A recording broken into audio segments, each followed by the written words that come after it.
enough for the 3 points. Manchester City are still alive here. Balotelli, Aguero!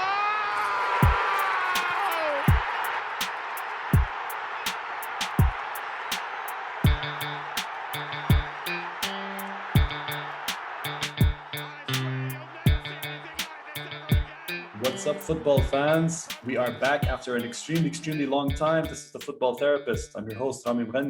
Got Yehia here, hosting me at his place. Thank you, Yehia. And Haytham joining us from Zoom, still doing a bit of social distancing. From What's Dracula's up, crypt.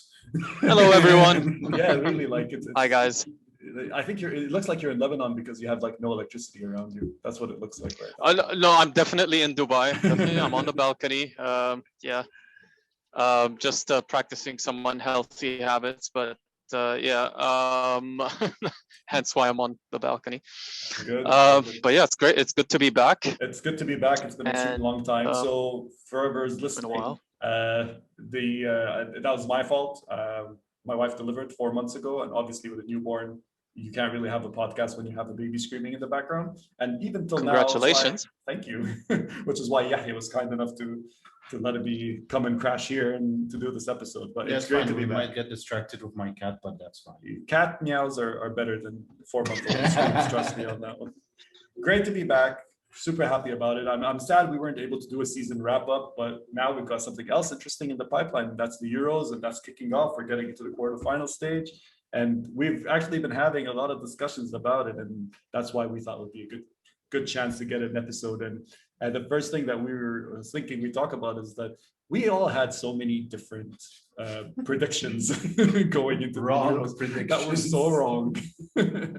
So we thought maybe we could kick that about a little bit. Like, for example, Haytham, I know that you didn't have too much faith in Italy, but I'm sure right now you're feeling a little bit better. I was calling for France to like win it, not just win it. I called France to win it easy, like to steamroller through it. And obviously that like went to shit. What about you? No, I had Germany as winning it. So that wow. Yeah, I had France going out in the. So basically, what I did is I had France going out in the semifinals against Italy, who thankfully are actually still in it. But they just went out already, so good for them. I really thought, like, honestly, with their depth, that squad, I really thought that they would just steamroll through the competition. I mean, I don't know what went wrong. There's a lot of talk about like disharmony in the groups stemming from when Giroud complained about Mbappe, and then Mbappe took it personal, and then he started sulking, and then the senior members of the team didn't like him sulking. I don't know exactly what went down, but I mean, I can tell you exactly what went down. They want Zidane as manager.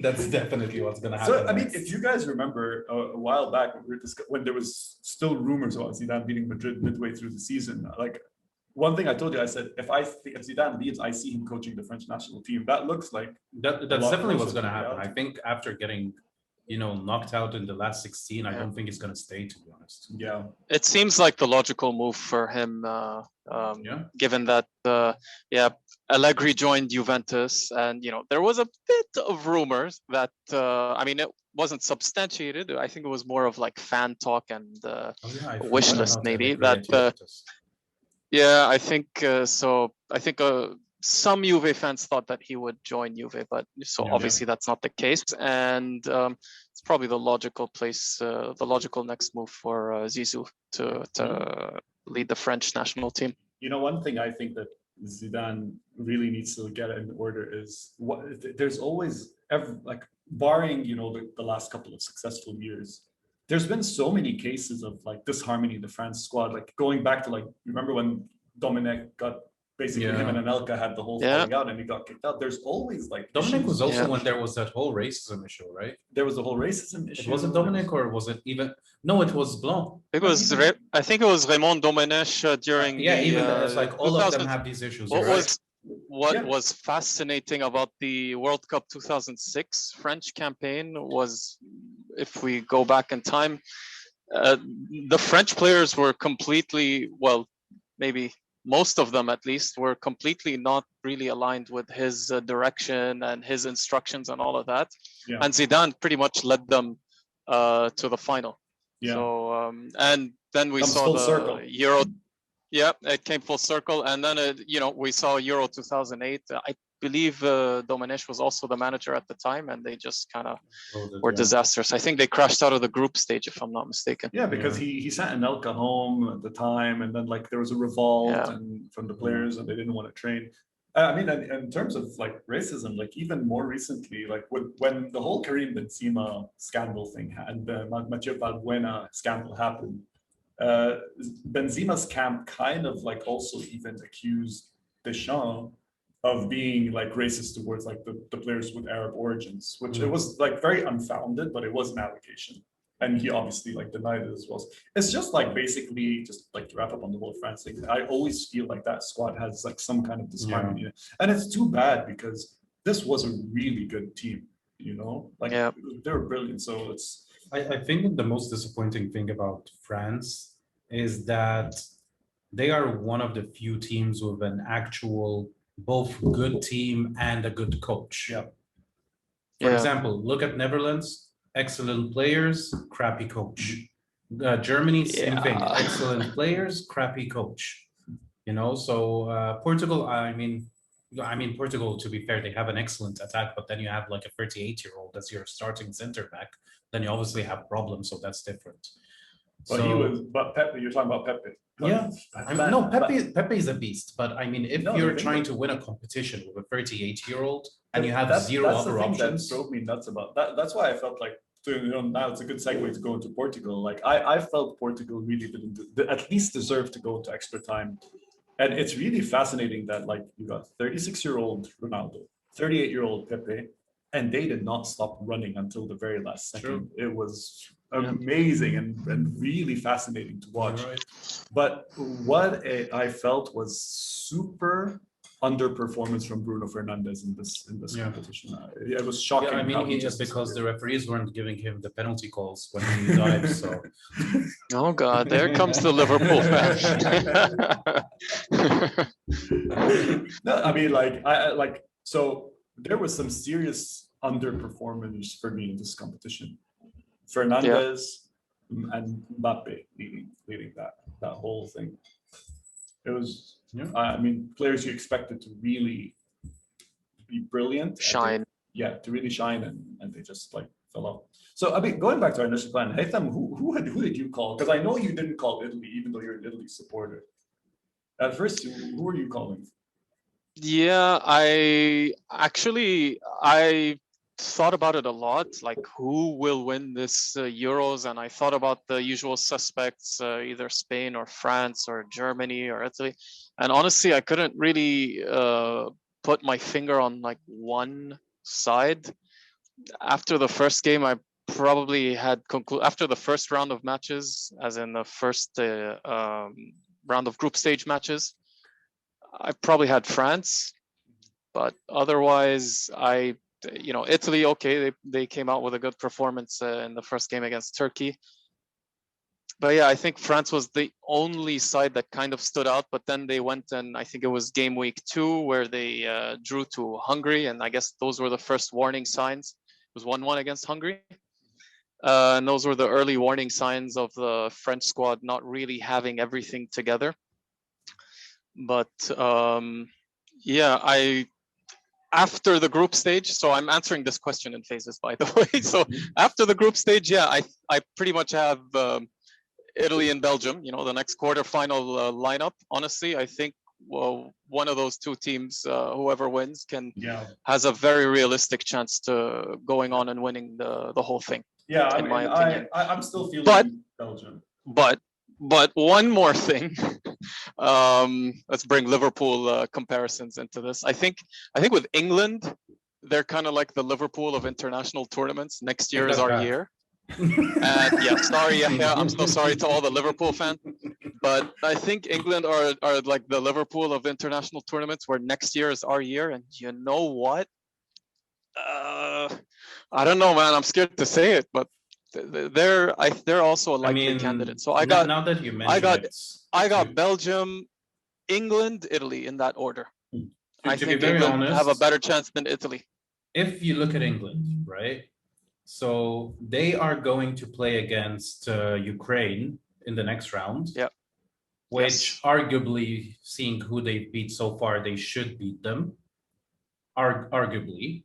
And then after that, it's either Czech Republic, who they've already beat, or Denmark.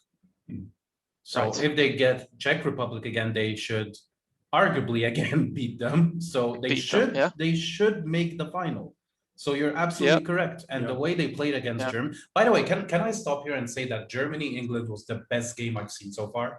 It was actually a very good game. I didn't get. I watched the replay of it. And, it was such a good game. It was, it was like counter-attack from one side to the other. It wasn't an easy win. It wasn't an easy win by all means. England ran their socks off. Yes. But yeah, it was a good one. Germany was right on top of it. They also played defensively, threw balls to Werner. It was such a good game.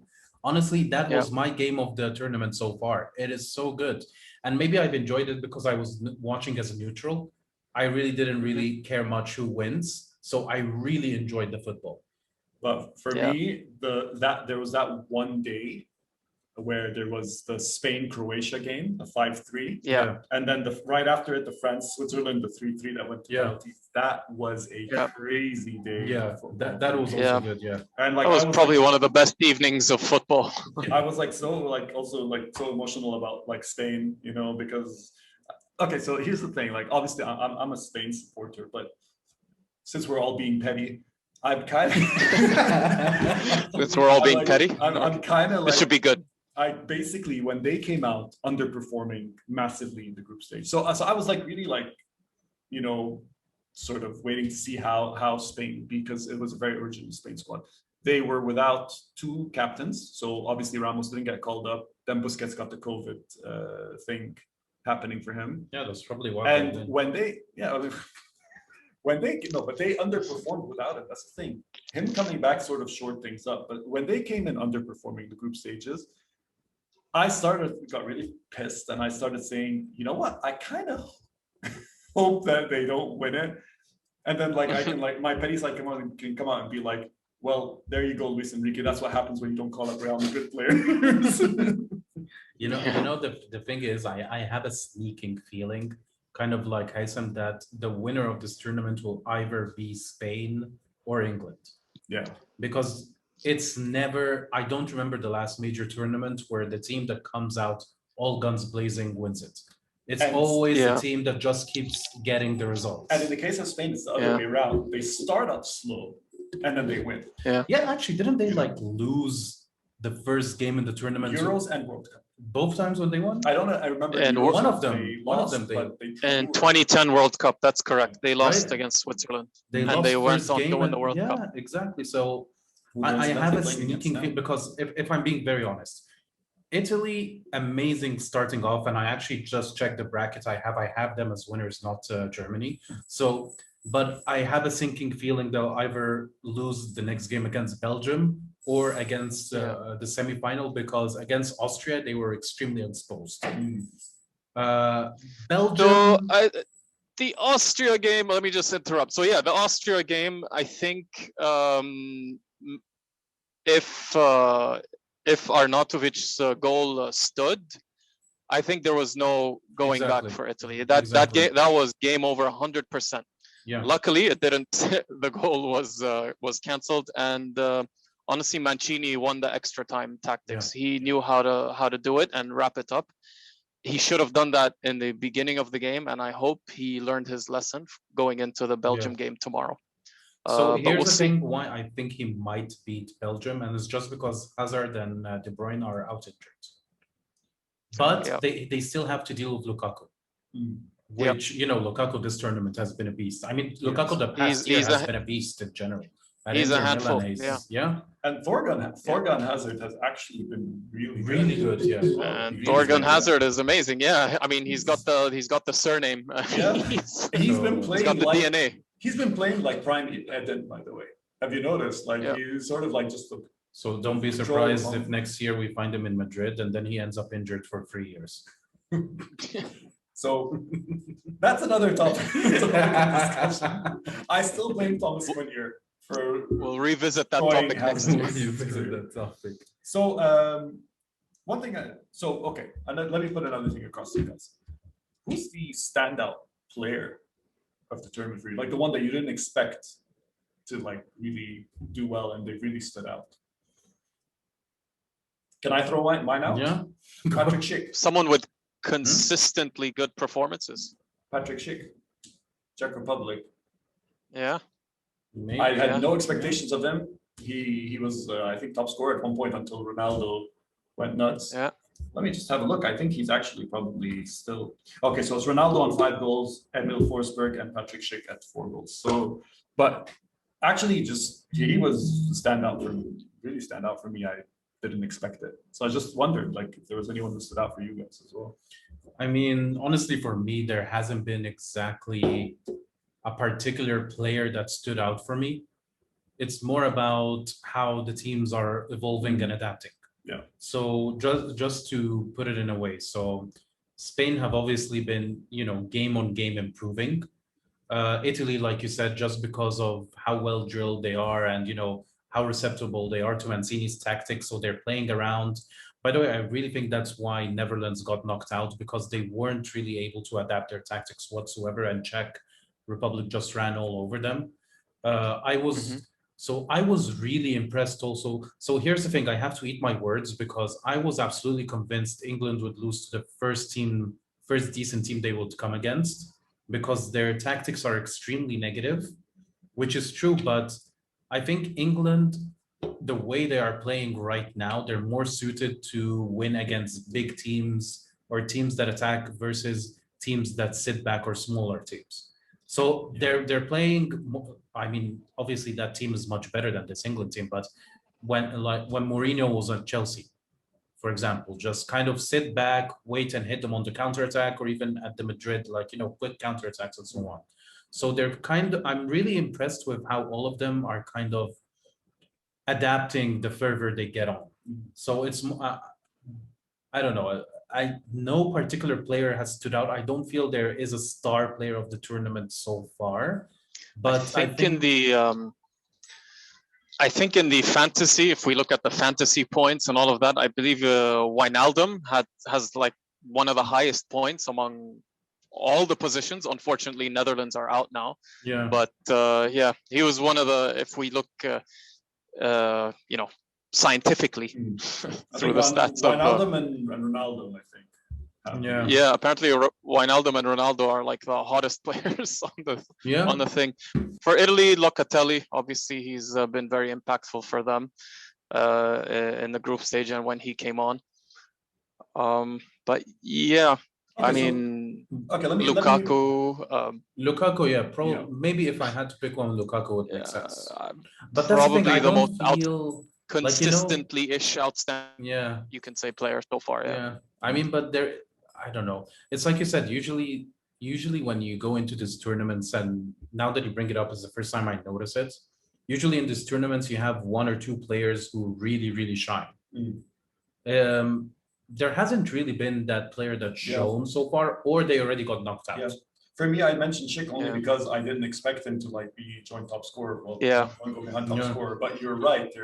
There hasn't really been a standout performer. Lukaku has had a good tournament. Ronaldo had a good tournament. Benzema had a good tournament. Most of them are out. So let's Haris Seferovic and Gavranovic of Switzerland. Emil Forsberg are there? Yeah, and Emil Forsberg, the Swedish number 10, right? Yeah. Yeah, I mean, for Sweden, for example, I expected. So if someone had asked me who do you expect to be sort of like a dark horse standout player, I was going to say Alexander Isak, but it's actually been Forsberg who's been carrying Sweden more than Isak. Yeah. So that's why let me put it across in a different way. Maybe looking at a player, you're right. Looking at a player standpoint is a bit too limiting. Let's try something else. So we know who the favorites are. From the remaining non-favorites. Who are the favorites? Denmark, Czech, and Switzerland. Who would be the dark horse potentially? You know what? I think Switzerland. Yeah. Okay. No, but actually they have a very, very hard pathway. I'm going to be emotional and say maybe Denmark have emotion behind them right now, win it for Ericsson kind of thing. That might drive them a bit. And they've also been playing pretty well. They have been playing pretty well, but I feel like they've been extremely, I mean, they've been lucky so far. I don't feel they're like Czech, for example, they feel more stand out. Actually, not even Czech Republic, because Netherlands, they just completely stifled them. Honestly, Switzerland is the only, let's say, out of those three, the only one that I've been impressed with so far, because Yeah. they just came out absolutely, like, the way they beat France is extremely impressive. And even in the group stages, they weren't really stand out, but they were getting the job They done. got the job done. Exactly. Yeah. They seem to be getting the job done. And I'm biased, Yeah. of course, because Shaqiri is there. Big But yeah, Shaq. out of those three, for me, it's Switzerland, to be honest. Maybe a little bit like. Although that Portugal said, won it. I would love if Denmark winning it, because the last time they won it was what, 96, and they had that amazing team with Yeah, it's like Laszlo. 92, yeah. Their all-star team. 92, yeah. That would be amazing. And to be honest, I really like also Kasper Schmeichel. So it would be I'd really like Denmark winning it. I really like Simon Kjaer's sort of leadership and maturity. He's a very talked about player in Serie A from Juventus fans and rivals and stuff like that. Amazing player at Palermo, didn't really quite work out at Roma. He's been solid more or less at the back for AC Milan. Really, he developed into a kind of a leader kind of player, as opposed to like a solid defender. So that's kind of like helped him, lead the back line for club and country now. So very, very interesting evolution if you kind of follow his career track from his early beginnings. I mean, he was one of the hottest defenders in Serie A at one point, at least when he was at Palermo. But he had a lot of downs in between until he is where he is now. Both those players, Kjaer and Schmeichel. So I mean, maybe it's something to go and bring up the Christian Eriksen unfortunate incident. Honestly, like, one of the worst experiences for me watching a football game. It was terrible. I literally felt sick like watching that. I really thought that he was gone, But that incident really brought to the forefront what, like, the character of those two players, the way they rallied around their team, the way they rallied. Even the cars next to Haytham's house agree. The racing cars agree. Oh, sorry, Took a drift right now. No, like, really, the way they rallied around the team, the way they rallied around their teammates who were in distress, the way they comforted his wife when she came down onto the pitch. Kjaer went with him to the hospital, came back to continue the game. Like, that incident, as unfortunate as it was, really, I got a lot of respect for them. You know what? And like, if they actually go on to be the dark horses to win it, it would really be quite a story. Yeah, you know what I mean. But yeah, Schmeichel is really standout guy. Kjaer really standout guy. It would be quite a story if they could do it. But it is difficult. It's difficult, and I don't see them. I don't see them mentally or capable of just of managing to do the whole thing. I mean, I'll be honest with you. Speaking, so Czech Republic, I think Denmark either of them could win it, if I'm being very honest. None of them seem to be that much better than the other team. So either of them can win it. And then after that, if either of them play against England, so England is really good, let's say, playing on the counterattack, and I don't see either of them really playing expansive football or really opening up that much. Right? So that would put England on the back foot, or would make them susceptible to counterattacks, just like we saw Germany is trying. So if either of them again makes it to the semi-final, I think Denmark would have a better chance than Czech Republic to maybe get something out of that game and make it to the final. And then once you're in the final with that story behind them, anything can happen. Here's the thing about England. They also there's something I noticed about England is that they also tend to make mistakes sometimes. And there was one incident in particular that really stuck to my head. Right after Raheem Sterling scored, he gave away a really stupid goal. And Germany almost scored. honestly, they should have scored. It was a horrific miss by Muller.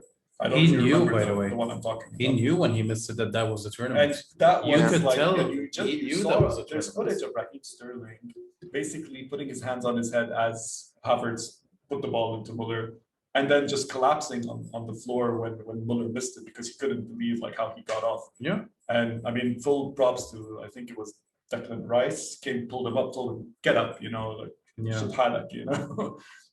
But that wasn't the first time I see England do that stuff. If these teams can capitalize on those mistakes, shore it up, and then like play on the counter or capitalize on those mistakes, anything can happen. So here's the thing. Here's my reply to that. I completely agree with you, but here's my reply to that. It's been 4 games in. So far, they have clean sheets in all games.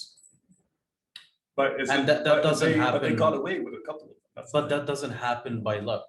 No, it doesn't. You know, like Not to say they're crap. They don't deserve it. no, I agree with you. Mistakes happen, but 4 games in, 4 clean sheets. I mean, I think props to Jordan Pickford as well. He's one of the highest rated keepers so far as well. he is. Yeah. Speaking of rating, I mean, honestly, it's as you know, I hate saying it because I really dislike how Southgate is playing with this team, but he's getting the job done. That's what he can. The only thing he can say. So far 4 clean sheets. They've won 3 games, drew 1. You know, he's playing with players that, and honestly, that is to his credit. He's maybe the first England manager who actually sticks to the game plan and to the players he wants to play, despite everybody saying, "Oh, you're an idiot for not." I mean, guys, last game he had Mount on Mount, Rashford, Sancho, Grealish, Even Jude Bellingham. Bellingham. He had. good I mean, and Bellingham is smart. 17, Yeah. so it makes sense. Like he had all of these as substitutes. Yeah. And he started with Saka and Sterling, and Sterling had a terrible season by his standards with City, and he's been playing him every single game, and he still won 2-0 against Germany. I mean, you know, if I can't explain it because you know he's getting the job done. He's getting the job done. He's playing extremely negative. I hate his football, but he's getting it done. And by the way, like there's a lot of youth in this England team, which they didn't used to really like. They used to rely a lot on their established players in the past. Yeah. And now you look at all this like the youth that they have, from Saka to Foden to Mason Mount to Jude Bellingham. So they're kind of set for the next couple of years. You know I mean, you know, you remind me of what Mourinho said. Basically, he said, actually, I'm not sure if it was Mourinho, but it probably was him, where he said, like, England basically are probably favorites if they can afford to keep Sancho and Foden, you know, a substitute, or a Grealish as substitutes. Yeah. Which, you know, looking at it back now, it's like, okay, that makes sense. Yeah, it does make sense. I mean, like, and if they do like fluff it this time, at least like, because I mean, look, like not every team has the luxury of saying they've got a future plan. Like the teams I think about now, for example, I kind of feel bad for them. Like Croatia, very good team. They had a good run. They get a good run in the World Cup, but Modric is 35. Perisic is also like sort of getting a little bit old. I think so. It's kind of like after this tournament, they're going to fade into obscurity. Yeah. Same thing with Wales. Any chance that, like, you know, the little glimmer of like success that Wales have had over the last couple of years, think Wales is going to die with Gareth Bale and Joe Allen and Aaron Ramsey. So this is going to get political, but I think Wales will never really have a real chance. Just No, because but it was their usually- glory years in a way. No, but the way I mean is that usually if you're eligible for Wales, you're usually eligible for England. Yeah. And if you're really a top player, more likely than less, you'll end up playing for England. Gareth Bale had the opportunity to play for him. Exactly, but he's the exception, not the rule. That's So the no, thing. I mean, anyways, look, my point is just that, you know, whatever, like you have these teams that like they have these couple of players who sort of get them over the line. Once these players retire, these teams don't have like really the pedigree to continue. Even Portugal, I would like have an amazing team now, but judging from this tournament, without Ronaldo and Pepe, Yeah. they really need to get their shit in order. You know what I mean? If they want to stay competitive.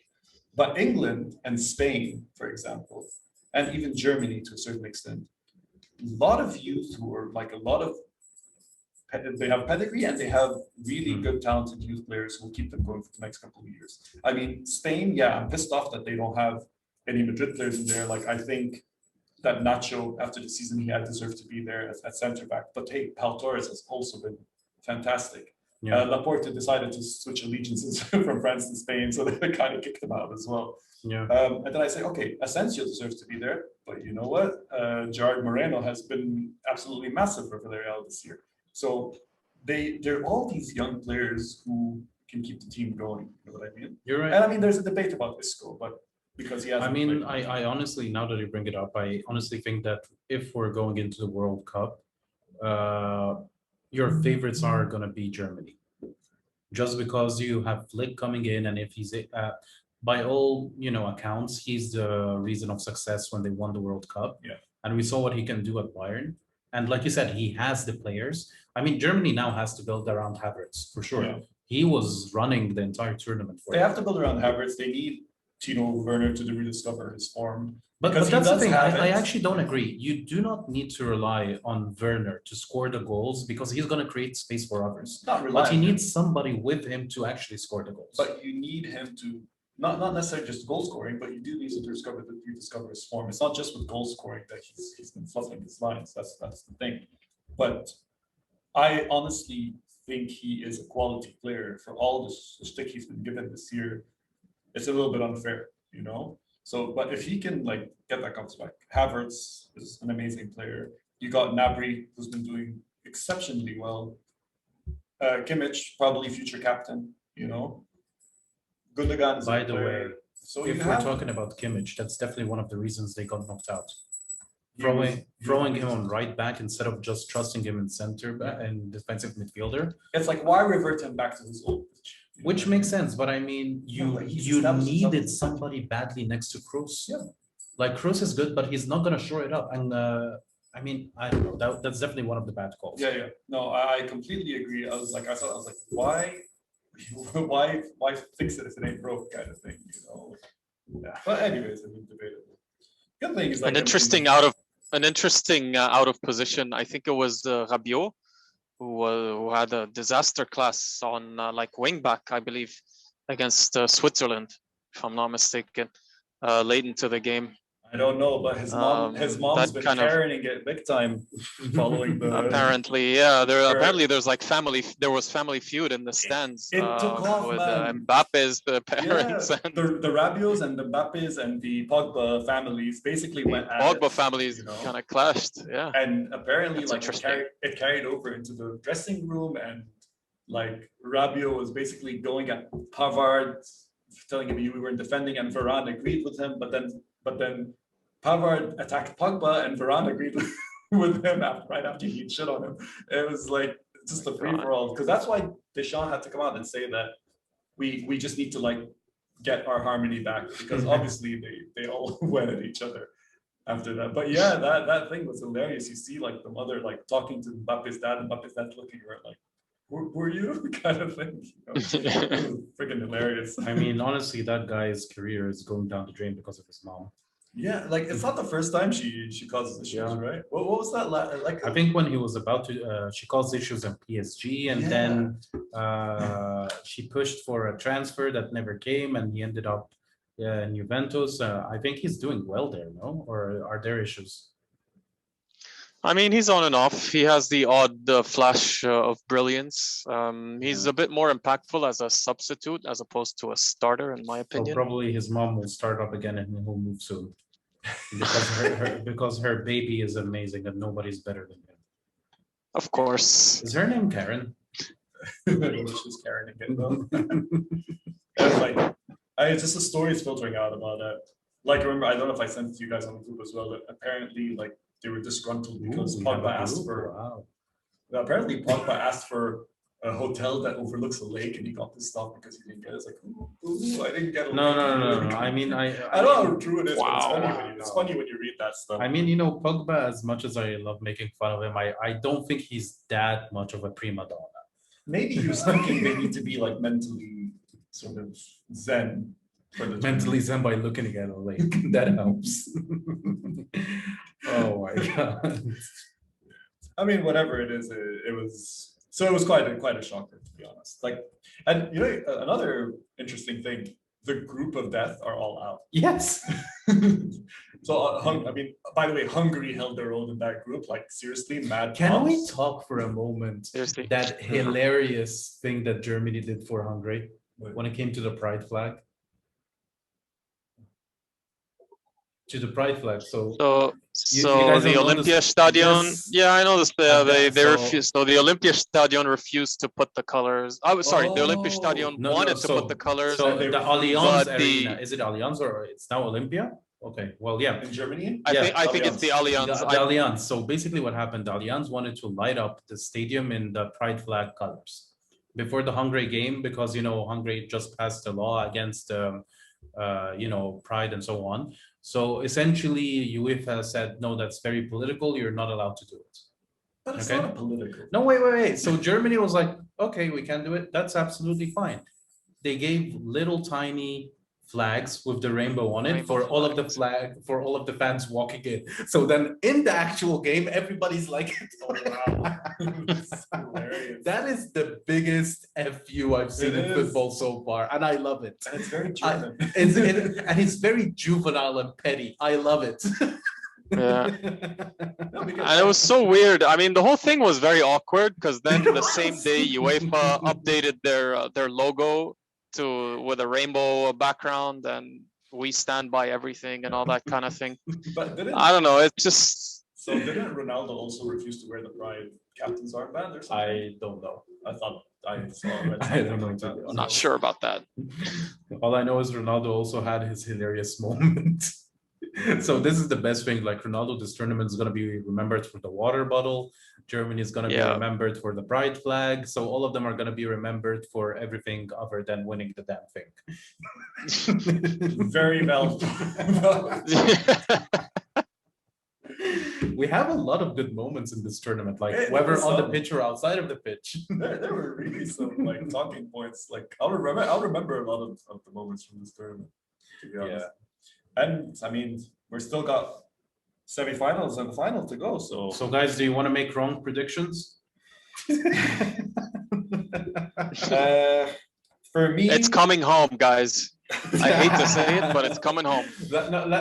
Let's just look at the next round. Honestly, Let's not- if I had to I think in my prediction thing, I put in my knockout predictor thing on the UEFA game application, I think I put Italy all the way through, but if I had the chance to change it, I would probably put England. He's actually exactly like me. He's very knee jerky. I have also Italy, and Yeah. honestly, for me, I'd put either Spain or England right now. But okay, anyway. I don't trust Spain. Denmark I versus really Czech don't. Republic. I love I Morata. It's unfortunate that he got all of this abuse. I'm so happy that he kind of redeemed himself. yeah, But I don't trust them. Even if they reach the final, so I think it's good. I it's agree just with not you. organized. Yeah, They're not organized. They're individually. I think they're amazing players, and they can score a goal out of nothing or on a counter attack. But I don't trust them. They have a leaky bucket at the back. Yeah, I think And- that leaky bucket is gonna like struggle against Belgium in the semifinal. That's what I'm calling, and probably England to edge out Denmark. And I think so Belgium England final, Belgium to win it on penalties. So, okay, let's do it this way. Denmark, Czech Republic. Who would win? Denmark. Haytham? I got Czech Republic on that. So I am going with Denmark. So 2 Denmark, 1 Czech Republic. Okay, next one. Ukraine, England. I think England. Yeah, I don't think England. Ukraine will forge a. I mean, it would be a real challenge. choke job Yeah. if England lost it. Which isn't far from what they could do, but okay. I mean, yeah. Yeah. Given the track record, yeah. Spain, Switzerland. I think Spain. Yeah, I think Spain will go through. Switzerland. There we I go. don't know. I see. You know what? I see another extra time drama, but Maybe it'll be Yeah, close. Spain. Yeah, You know what? If Spain, it goes yeah. to extra time, if it goes extra time, I think Switzerland. To be very maybe. honest with you. And last game, Italy, Belgium. It's too tough. It's too That's- tough to call. That's the toughest one to call. I think Italy, just because Hazard and De Bruyne are out. I think it will be a close 2-1 for Belgium, I think. But obviously, I'm with Italy. I hope they win, but I kind of see Belgium winning it. Italy have been really good, and they've really impressed me. But I just think that Belgium have a lot in the tank beyond Hazard and De Bruyne. I think that's the thing. It's like legit. Netherlands and Italy are two teams that really stood out with consistent group stage performances and like free flowing football and forward passing, feeding the striker, feeding Memphis Depay or Ciro Immobile or someone. There's that kind of direct approach to their play. But that's not always the recipe you need to win the whole thing. You need a bit of luck. You're right, but I really think Mancini has it in him. Like I actually rate him as a coach, so I wouldn't be surprised if he's able to navigate Switzerland, Belgium, and then the semi-final against whoever it is. Same here. Honestly, I'm only rating Italy just because of Mancini. That's the only reason. No, I think their group of players are also an interesting group. Mancini has done a lot of experimentation in the last couple of years. He's called up I think more than 50 players across the qualifying phase, if I'm not mistaken.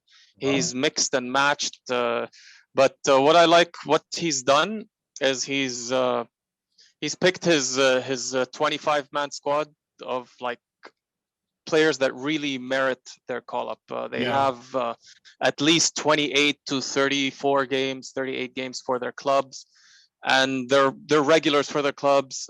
Maybe they're not top performers or outstanding players, but they have that experience. They play football on a regular basis, and so he's picked them on that merit. And I think that's the best call-up policy, as opposed to just having a national team FC and just kind of picking up your own players, regardless if they're first team players or not. And that's my Italy rant in a nutshell. I mean, let's see if we're going to be completely off again or not. Yeah, let's see. I mean, I think it's going to be, the semifinals are going to be interesting. It's going to be a lot of fun to watch. And maybe on our next episode, we'll be talking about the tournament as a whole. It'll be done. We can revisit and see where we are. And also, probably in the next episode, we'll probably be discussing a couple of interesting free agent moves, because I think the Ramos and Messi stories are kicking off now. It looks like Ramos is really close to PSG. Messi's officially a free agent. So, as of last night. So, I missed that. It'll be interesting to see what ends up happening. But I think at the time of this podcast, I believe Giorgio Chiellini of Italy and Juventus is also a free agent, or rather, they haven't renewed his contract yet. Yeah. But and I think I don't know if that's the end of the road for him. And big player. Half the Fiorentina team as well, including Ribéry, also. So I mean, Sancho also just got officially signed. Is that official? United officially, yeah. Oh, that's a good signing. Yeah. Yes. But maybe we'll pick that up on the next episode. Unfortunately, that's all the time we have. But I'm happy we're back at it, guys. Thanks a lot for making the time. Great to be really back. Excited for the next one. Let's keep it going. And thanks everyone for tuning in. Keep checking us out. And we'll see you again very soon. Take care. Awesome. Thank you. Cheers. Thank you, Haytham. Peace out, guys. Thank you, gentlemen. Bye-bye.